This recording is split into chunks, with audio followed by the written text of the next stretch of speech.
ಇಷ್ಟೊತ್ತು ಕನಸು ಕಾಣ್ತಿದ್ನ. ಅಯ್ಯೋ ಅಯ್ಯೋ, ಏನಾದ್ರೂ ಆಗ್ಲಿ, ಇವತ್ತು ಈ ಕನಸನ್ನ ನನಸು ಮಾಡ್ಕೊಳ್ಳೇಬೇಕು. ಅಯ್ಯೋ, ಈ ಆನಂದ್ ಯಾಕೆ ಇನ್ನೂ ಬರಲೇ ಇಲ್ಲ?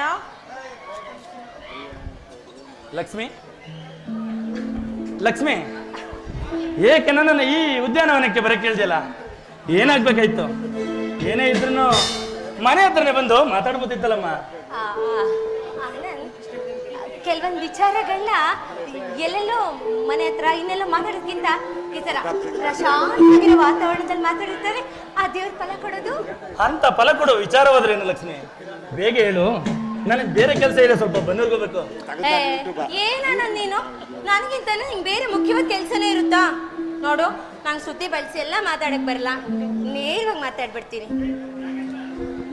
ನೀನೇ ಒಂದಿಲ್ಲ ಒಂದಿನ ಬಂದು ಲಕ್ಷ್ಮಿ, ನೀನಂದ್ರೆ ನಂಗೆ ತುಂಬಾ ಪ್ರೀತಿ, ಐ ಲವ್ ಯು ಕಣೆ ಅಂತ ಹೇಳ್ತೀಯಾ ಅಂತ ಕಾದೆ. ಆ ಲಕ್ಷಣನೇ ನಿನ್ನಲ್ಲಿ ಕಾಣಲಿಲ್ಲ. ಅದಕ್ಕೆ ನಾನೇ ನನ್ನ ಪ್ರೀತಿನ ಹೇಳ್ಕೋಬೇಕು ಅಂತ ಬಂದೆ. I love you Anand, I love you so much. Lakshmi, ಏನ್ ಹೇಳ್ತಾ ಇದ್ಯಾ ನೀನು? ನನ್ನನ್ನ ಪ್ರೀತಿ ಮಾಡ್ತಾ ಇದ್ಯಾ? ಹೇ ಹುಚ್ಚಿ, ನನ್ನ ಬಗ್ಗೆ ಏನೇ ತಿಳ್ಕೊಂಡಿದ್ಯಾ ನೀನು?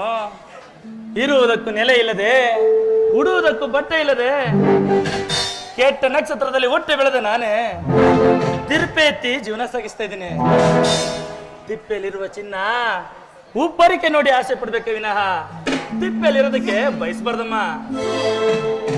ಆನಂದ್, ನನಗೆ ತಿಪ್ಪೆಲೇ ಸುಖ ಸಿಗುತ್ತೆ ಅಂತ ಆದ್ರೆ ಒಬ್ಬರಿಗೆ ಯಾಕೆ ಆಸೆ ಪಡ್ಬೇಕು? ನಮ್ಮ ಅಣ್ಣ ಯಾವಾಗ್ಲೂ ಹೇಳ್ತಿರ್ತಾನೆ, ಅತಿ ಹಾಸ್ಯ ಗತಿ ಕೇಡು, ಹಾಸಿಗೆ ಇದ್ದಷ್ಟೇ ಕಾಲ್ ಚಾಚಬೇಕು ಅಂತ. ಚೆನ್ನಾಗಿ ಹೇಳ್ಕೊಟ್ಟಿದ್ದಾನೆ ಗೊತ್ತಾ ನನ್ಗೆ. ಲಕ್ಷ್ಮಿ, ಕೆಲವೊಂದು ಗಾದೆ ಮಾತನ್ನ ಹೇಳೋದಕ್ಕೂ ಕೇಳೋದಕ್ಕೂ ಸರಿ, ಜೀವನದಲ್ಲಿ ಅಳವಡಿಸ್ಕೊಳ್ಳೋದು ತುಂಬಾ ಕಷ್ಟ ಕಣಮ್ಮ. ಫಾರ್ ಎಕ್ಸಾಂಪಲ್, ಒಂದು ಬಟ್ಟೆ ಅಂಗಡಿಗೆ ಹೋದ್ರೆ 10 ತರದ ಡ್ರೆಸ್ಗಳನ್ನ ನೋಡಿ ಒಂದನ್ನ ಸೆಲೆಕ್ಷನ್ ಮಾಡ್ತೀಯ. ಅದೇ ರೀತಿ ನಿನ್ನ ಬಾಳಿನ ಒಡೆಯನಾಗಿ ನನ್ನನ್ನು ಆಯ್ಕೆ ಮಾಡ್ಬೇಕಾದ್ರೆ 106 ಸಾರಿ ಯೋಚನೆ ಮಾಡಿರ್ಬೇಕು. ನೋಡು ಅಣ್ಣ, ಎಷ್ಟೇ ಸರಿ ಯೋಚನೆ ಮಾಡಿದ್ರು ನಿನ್ನಂತ ನಯ, ಗುಣ, ವಿಶಾಲ ಹೃದಯವಂತಿಕೆ, ಆದರ್ಶ ವ್ಯಕ್ತಿ ನನಗೆ ಸಿಗೋದಿಕ್ ಸಾಧ್ಯ ಇಲ್ಲ. ನೋಡು ನೋಡು, ಇವಾಗ ಹೇಳ್ದ್ಯಲ್ಲ, ಈ ನಿನ್ ತತ್ವ ಸಿದ್ಧಾಂತಗಳೇ ನನ್ನ ಮನಸ್ಸನ್ನ ಗೆದ್ದಿರೋದು. ಅದಕ್ಕೆ ನನ್ನ ಮನಸ್ಸು ತುಂಬಾ ದಿನನೇ ತುಂಬಿಕೊಂಡಿದ್ದೀನಿ.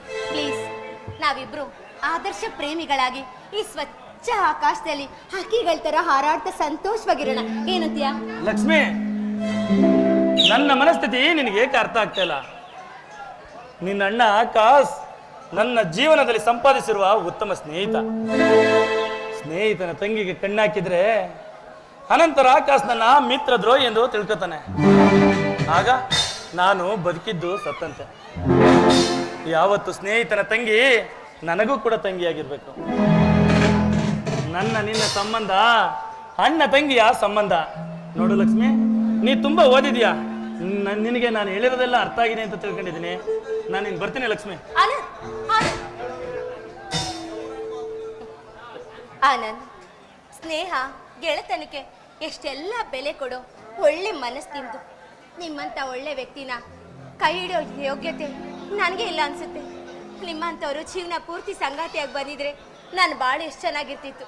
ನಿಜವಾಗ್ಲು ನಿಮ್ ಪ್ರೀತಿ ಪಡೆಯೋಕಾಗದೇ ಇರೋ ನಾನು ನತದೃಷ್ಟೆ ಆನಂದ್, ನತದೃಷ್ಟೆ.